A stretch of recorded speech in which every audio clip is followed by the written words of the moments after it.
irmãs, nesses domingos do mês de junho, nós vimos à luz da palavra de Deus como nós podemos sonhar, projetar a nossa vida nas várias áreas da nossa vida pós-pandemia.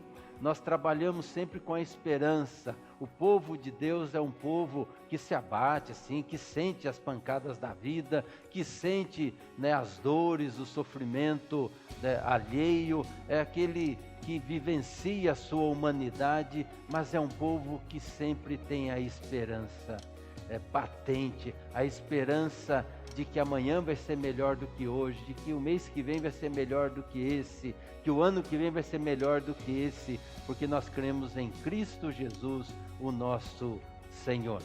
Sabemos que ainda temos um percurso, temos um caminho ainda a percorrer para sairmos definitivamente dessa situação de pandemia, ou seja, que haja um controle da doença, da contaminação, que a vacina ela possa ser disponibilizada para todas as pessoas. E as notícias são alvissareiras, são boas nesse sentido, mas cremos que Deus está no controle, que Deus tem o tempo certo, que Deus controla todas as coisas, e por isso nós podemos sonhar com tempos melhores. Podemos planejar e colocar Deus nos nossos planos, nos nossos projetos, como nós vimos no primeiro domingo. Podemos buscar relacionamentos saudáveis, pautados no amor de Deus, relacionamentos que se doa, que se entrega sem medo, sem hipocrisia, sem fingimento, mas que se entrega totalmente um ao outro.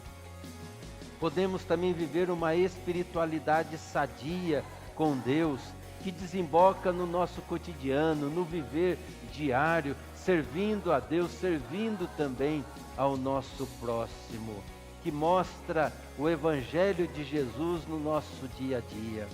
E por isso nós também podemos sonhar com a igreja pós-pandemia, que começa agora, claro, que nós olhamos para ela agora, que se manifesta nesse momento, mas que nos projeta para aquilo que desejamos, para a vida da igreja de Jesus. E aí vem a pergunta: o que nós desejamos para a igreja pós-pandemia?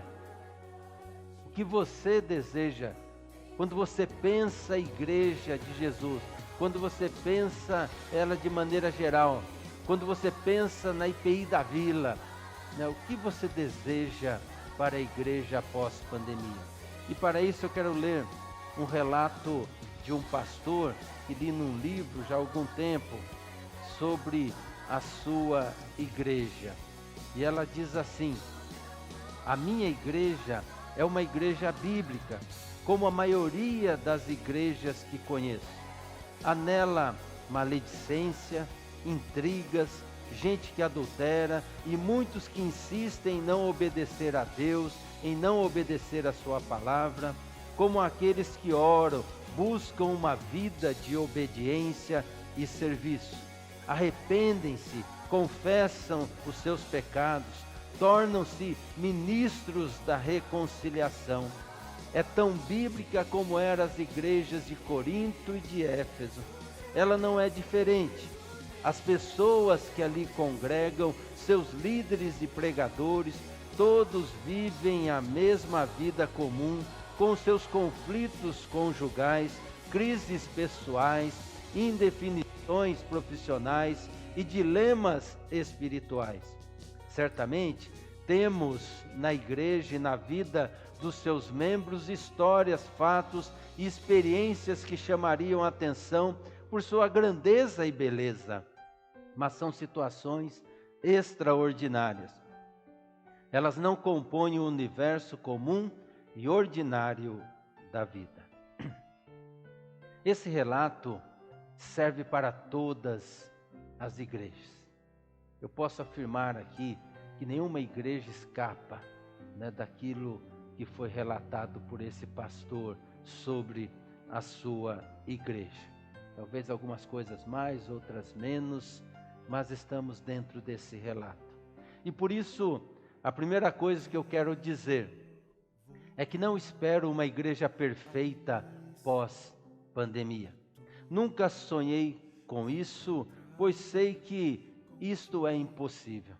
Não dá para a igreja ser perfeita, pois a igreja somos nós, seres humanos, pecadores, e por causa disso, seres humanos imperfeitos, limitados, egoístas, orgulhosos, interesseiros.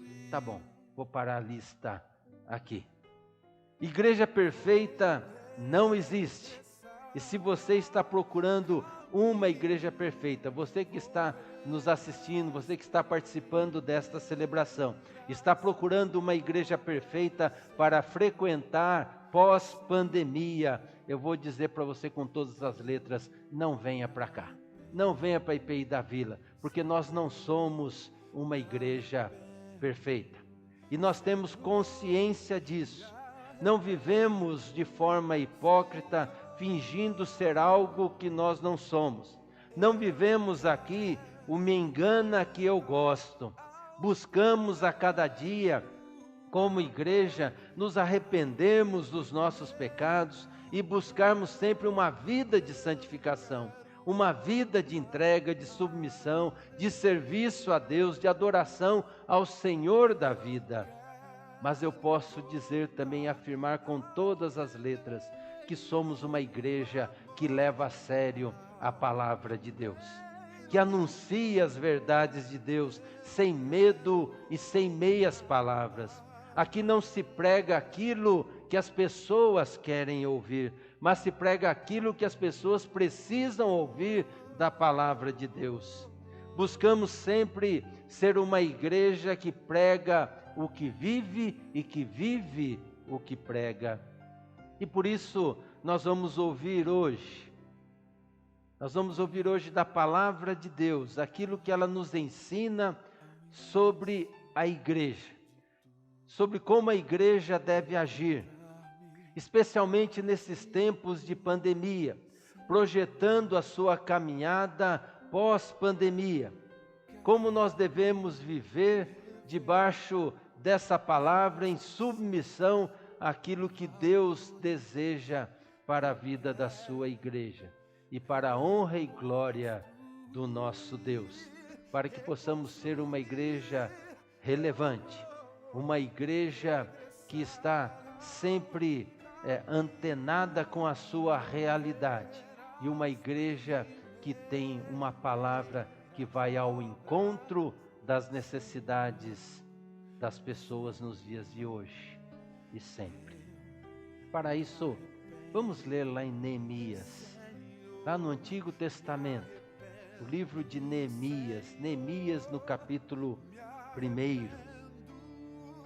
Ouça o que diz a palavra do Senhor. Esta é a história de Neemias, filho de Acalias, no mês de Quisleu, no ano 20 do reinado de Artaxerxes, rei da Pérsia.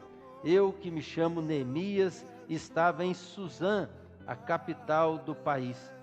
Anani, um dos meus irmãos, chegou de Judá com um grupo de outros judeus. Então eu pedi notícias da cidade de Jerusalém e dos judeus que haviam voltado do cativeiro na Babilônia.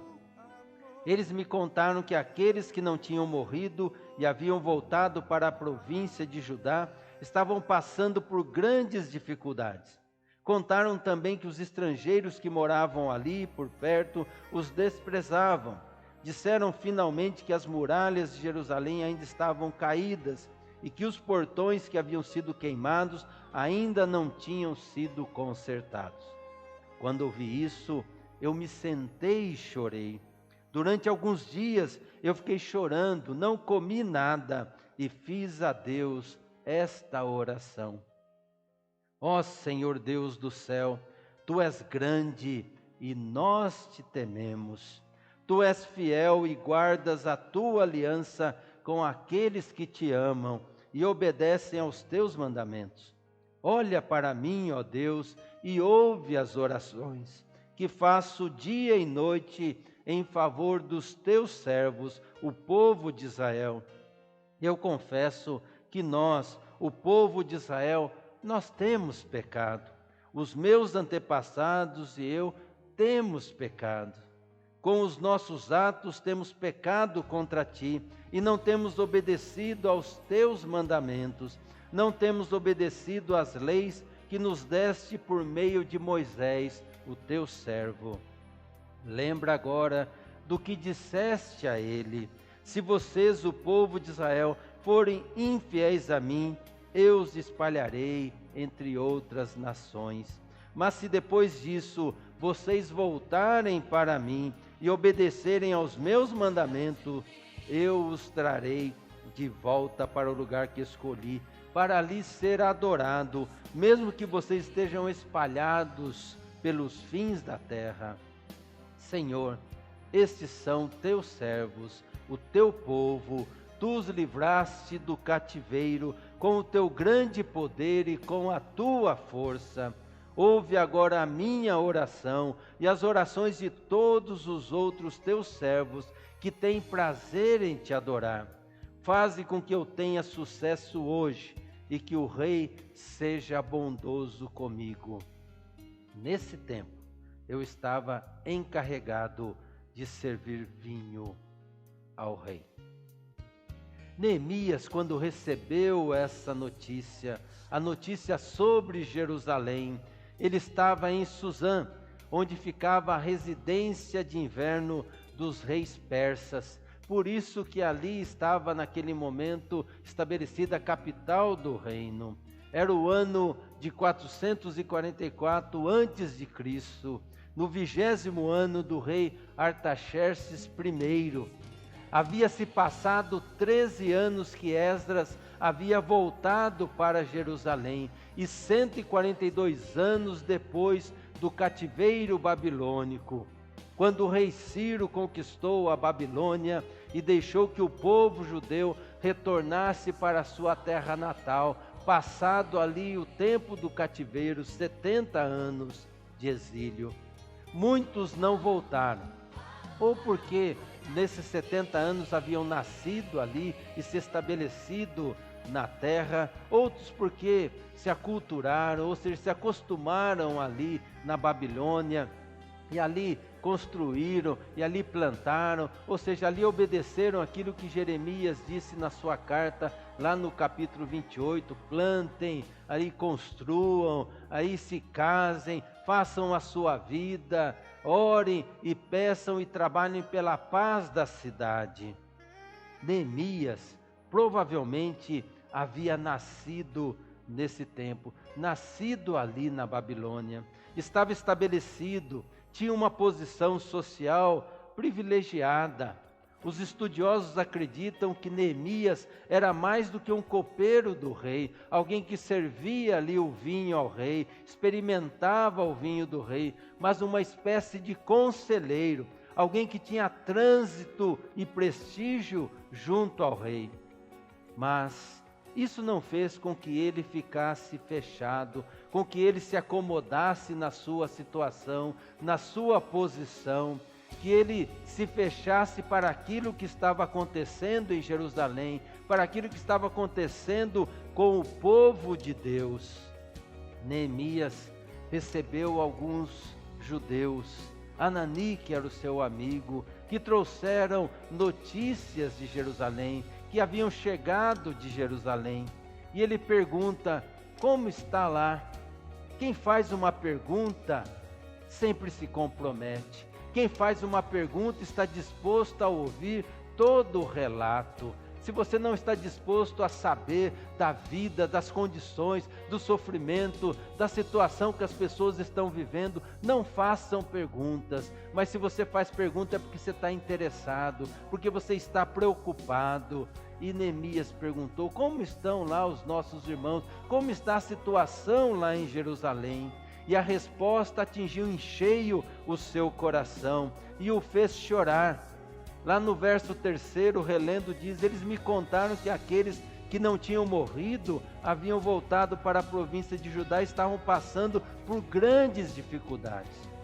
Contaram também que os estrangeiros que moravam ali por perto estavam zombando, desprezando deles. Disseram também, finalmente, que as muralhas de Jerusalém ainda estavam caídas, os portões haviam sido queimados, ainda não tinham sido consertados. A situação estava caótica, era crise, mesmo depois de muito tempo. Se você ler Lamentações de Jeremias, você vai ver a situação que ficou Jerusalém com a deportação, com a destruição que o rei Nabucodonosor colocou sobre Jerusalém. Mas passado esses 70 anos e mais 70 anos, como eu disse, já fazia 142 anos que eles haviam sido levados cativos, eles ainda não tinham se recuperado da crise, não haviam saído daquela situação, não havia conseguido melhorar a situação do país, a situação do povo, não conseguiram se reerguer. A cidade estava desprotegida, os muros estavam derrubados, o povo estava na miséria, havia vergonha por todo lado. E Neemias então toma algumas atitudes importantes diante de um relato caótico de crise, atitudes importantes diante da situação que eles estavam vivendo e diante da situação que nós estamos vivendo e sobre qualquer crise que venha sobre a vida da igreja, sobre a vida da cidade, sobre a vida do país, sobre a vida do mundo. E eu quero compartilhar com vocês pensando na igreja. Nós já falamos dos nossos projetos, falamos dos nossos relacionamentos, falamos da nossa espiritualidade. Agora olhando para a igreja do Senhor Jesus, que tem o seu chamado para esses dias de pandemia, para esses dias que estamos vivendo.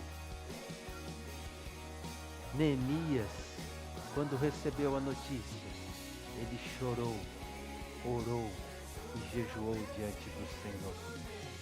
O verso 4 mostra como Neemias reagiu diante da notícia ruim, diante da notícia triste. Neemias era um ser humano e ele reagiu como qualquer ser humano que recebe ou vê ou ouve uma notícia ruim. Mas Neemias era um homem de oração. Em Neemias nós encontramos 10 orações feitas por ele. Era um homem muito ocupado, um homem que ocupava um cargo importante ali no reino do rei Artaxerxes. Mas mesmo assim, ele não prescindia da oração. Ele não se esquecia do quanto é importante a oração para a sua vida. Neemias se abate, chora, fica triste, fica um tempo assim, mas sabia que a resposta certa poderia vir somente de Deus. E por isso ele ora. Diante de notícias ruins, dos problemas, da crise, da pandemia, é normal nos abatermos. Somos humanos, sentimos os golpes que a vida nos dá.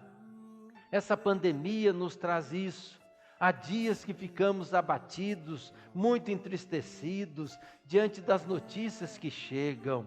Deixamos nos levar pelas circunstâncias, pelas notícias ruins. Mas jamais podemos esquecer que acima de tudo isso, acima dessa pandemia, acima dos governos, acima das pessoas, acima do diabo, está o nosso Deus. Está o Senhor que criou os céus e a terra, está aquele que governa sobre tudo e sobre todos, aquele que está no controle da nossa vida. Por isso Neemias chorou, mas orou ao Senhor, jejuou, consagrou a vida diante do Senhor. E em sua oração, nós vemos aí adoração, nós vemos petição, súplica, nós vemos confissão de pecados, intercessão. Em sua oração ele exalta a soberania de Deus. O verso 5 diz: ó Senhor Deus do céu, Tu és grande e nós te tememos. Ele começa esta oração exaltando a grandiosidade de Deus, a soberania de Deus, o governo de Deus. Neemias entendia que Deus é o governador do mundo. Ele focaliza sua atenção na grandeza de Deus, antes de pensar na enormidade dos problemas que estavam ali. Ele se aproxima de Deus sabendo que para Deus não há impossíveis, como a palavra nos diz e como cantamos aqui. Quanto maior Deus se torna para você, preste atenção, quanto maior Deus se torna para você, quanto mais você crê na palavra de Deus, quanto mais você lê e estuda a palavra de Deus e deixa a fé tomar conta do seu coração, menor se torna o seu problema. A igreja precisa crer e viver essa verdade. A igreja precisa crer de todo o coração no Senhor dos Exércitos. A igreja precisa caminhar nesse mundo com os olhos fixos naquele que é poderoso para fazer infinitamente mais do que tudo o que pedimos e pensamos, como diz o apóstolo Paulo em Efésios 3:20. A igreja precisa manifestar a sua fé em meio às pessoas que vivem com medo, desesperançosas, abatidas e sem forças, mostrando que em Cristo somos mais do que vencedores, como está lá em Romanos 8:37. Porque crê no Senhor do universo, no Senhor que é todo poderoso, no Deus que mede esse universo a palmo, no Deus que coloca os rios, oceanos e mares na concha da sua mão, que pesa as montanhas e montes em sua balança de precisão, como diz o profeta Isaías no capítulo 40, no verso 12. Neemias ora, suplica e clama a Deus pelo povo, pelo seu povo. Reconhece o seu pecado, sim, reconhece que aquela situação era consequência da desobediência, era consequência do desvio, era consequência por se afastar de Deus e da sua palavra. E ele então reconhece e confessa o seu pecado, o pecado do povo, mas ele intercede, ele suplica, pedindo a misericórdia, o livramento de Deus. O mundo precisa de uma igreja que crê dessa forma e que ora assim. Uma igreja intercessora, uma igreja que ora com esta fé no Deus do impossível. Uma igreja que suplica e descansa nas mãos do Senhor. A oração, irmãos e irmãs, abre os olhos para as coisas antes não vistas. O reverendo Hernandes Dias Lopes escreveu assim sobre esta oração, sobre a oração: nossas orações diárias diminuem nossas preocupações diárias.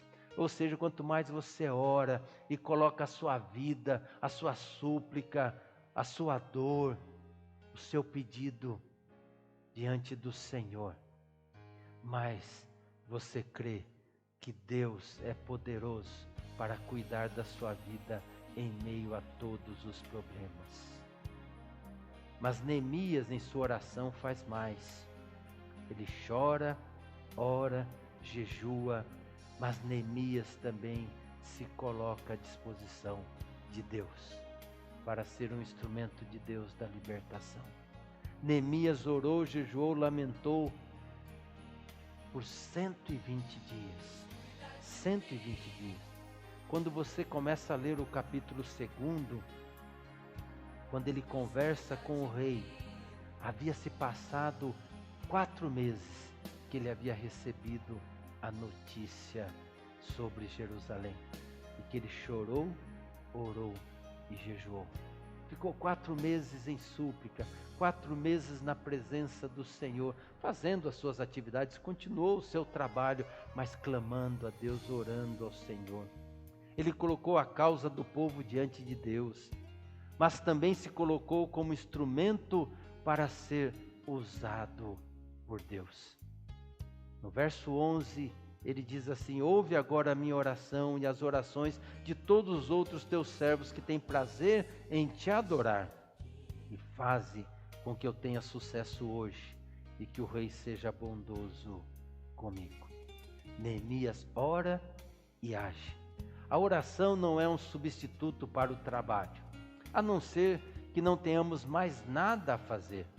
Neemias ora e toma as medidas práticas. Ele não fica reclamando da situação, mas coloca-se à disposição para ser usado por Deus. Ou seja, ele pede o socorro de Deus e diz: Senhor, eu estou aqui, usa a minha vida. Como disse Isaías: eis-me aqui, envia-me a mim.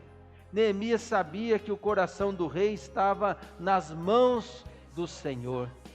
Ele compreende que, por maior que seja o governante, ele está debaixo da autoridade daquele que é o Rei dos Reis, o Senhor dos Senhores. Neemias sabe que o mais poderoso rei da terra é apenas um homem, e que Deus tem poder para inclinar o coração do rei, para atender o seu pedido. Neemias sabia que não seria fácil, mas confia na soberania de Deus. E por isso coloca-se nas mãos de Deus para ser um instrumento, para ser usado por Deus, para libertar o povo, para reconstruir os muros, para reconstruir Jerusalém. O coração do rei se abriu e atendeu ao pedido de Neemias. E assim os muros foram levantados e a cidade foi reconstruída sob a liderança de Neemias. Irmãos e irmãs, a igreja precisa ser um instrumento de Deus para levar a salvação e a libertação às pessoas. Deus quer usar a sua igreja.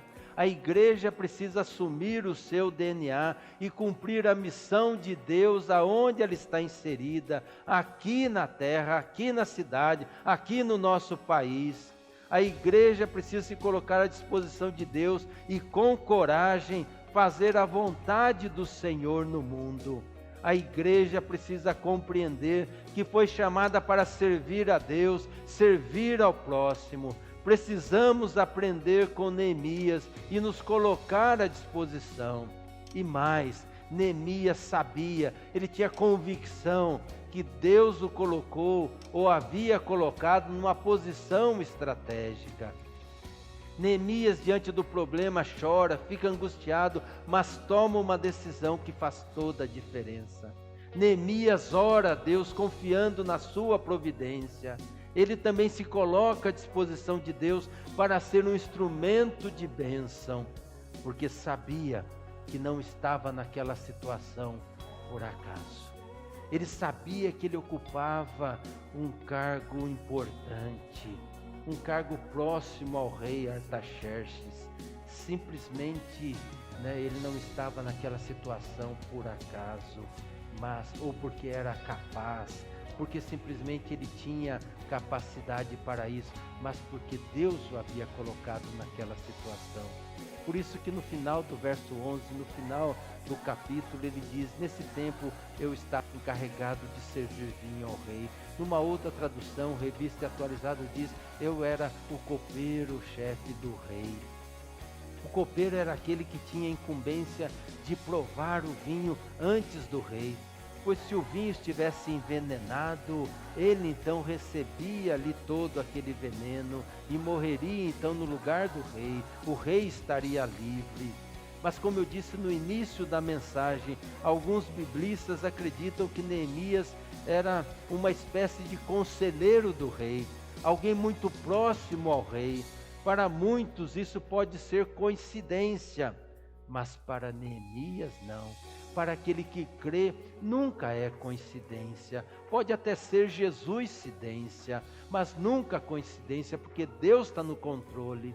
Neemias sabia que estava ali porque Deus o havia colocado. Ele sabia que foi chamado para esse momento, especialmente para esse momento. Ele sabia que o cargo que ocupava era estratégico para a realização da obra de Deus. Nada acontece por acaso, Essa pandemia não aconteceu por acaso. É consequência, sim, do pecado da humanidade, da desobediência, do descaso, do afastamento de Deus e da sua palavra. Não estamos, como igreja, vivendo também nesse momento, nesse período, nessa geração, por acaso. A igreja de Jesus foi chamada para agir justamente nesse momento, justamente nesta pandemia. Vamos chorar sim pelos mortos, vamos ser solidários com as famílias enlutadas, vamos consolar os corações aflitos, vamos levar uma mensagem de esperança, vamos orar sim ao único Senhor que pode nos livrar dessa pandemia, mas vamos nos colocar à disposição de Deus, à disposição do Senhor, porque foi para esse momento que nós fomos chamados, foi para esse momento que nós existimos, foi para esse momento que nós somos igreja do Senhor Jesus. Por isso não é o momento de murmurar, de reclamar, do porquê estamos passando por isso, mas o momento de dizer, Senhor, mesmo que seja chorando, mesmo que seja gemendo, mas dizer, Senhor, eu estou aqui, Senhor, nós somos tua igreja e queremos ser usados pelo Senhor. Está na hora de a igreja assumir o seu papel de protagonista na história, sendo que Deus está no controle de tudo, deixar de se omitir, de se calar, mas de abrir a sua boca, falar de Jesus, levar uma mensagem de fé, de esperança, de libertação e de salvação para as pessoas, estender os braços, ainda que virtuais neste momento, mas para consolar os aflitos, ser um instrumento de Deus para que muitas vidas venham a conhecer a Jesus, se entreguem a Jesus, recebam a Jesus como Salvador das suas vidas. Os especialistas dizem que essa pandemia, além das marcas da doença física, deixará um contingente de pessoas enfermas emocionalmente. E eu posso dizer como pastor, também enfermas espiritualmente. Por isso, Igreja de Jesus, nós fomos chamados para esse momento.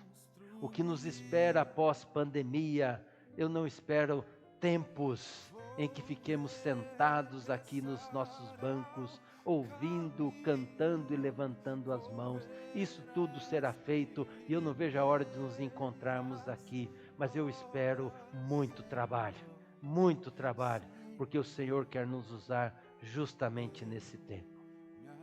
A igreja pós-pandemia não será, como eu já disse, uma igreja perfeita. Deus sabe disso e nós precisamos ter consciência disso, até para ficarmos sempre na dependência de Deus. Como diz o apóstolo Paulo lá em 2 Coríntios 12, o poder de Deus se aperfeiçoa na nossa fraqueza. Mas a igreja pós-pandemia poderá ser uma igreja muito melhor.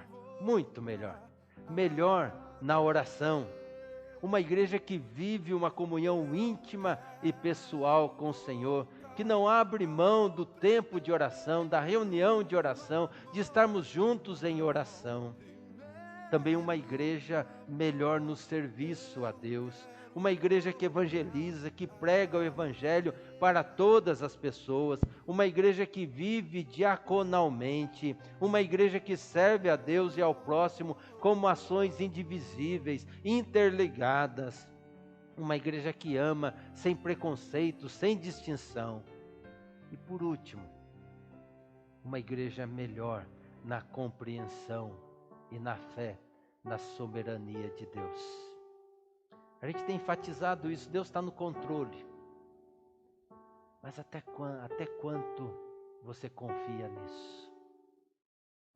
Deus está verdadeiramente no controle da vida e no controle deste mundo. Pode crer nisso, apesar de toda circunstância. E por isso uma igreja que tem convicção do seu chamado. Porque o tempo que Deus quer nos usar chama-se hoje, agora.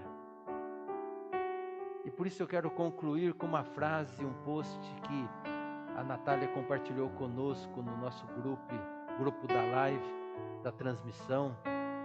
Eu até Compartilhei também lá no meu Instagram. E ela diz assim: fez-se necessário a igreja ser privada de ir à igreja para aprender a ser igreja fora da igreja.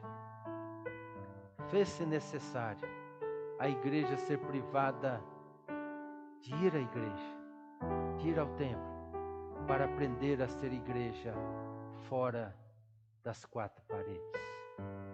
É isso que nós temos vivido nesses tempos, como igreja do Senhor Jesus. Temos sido igreja.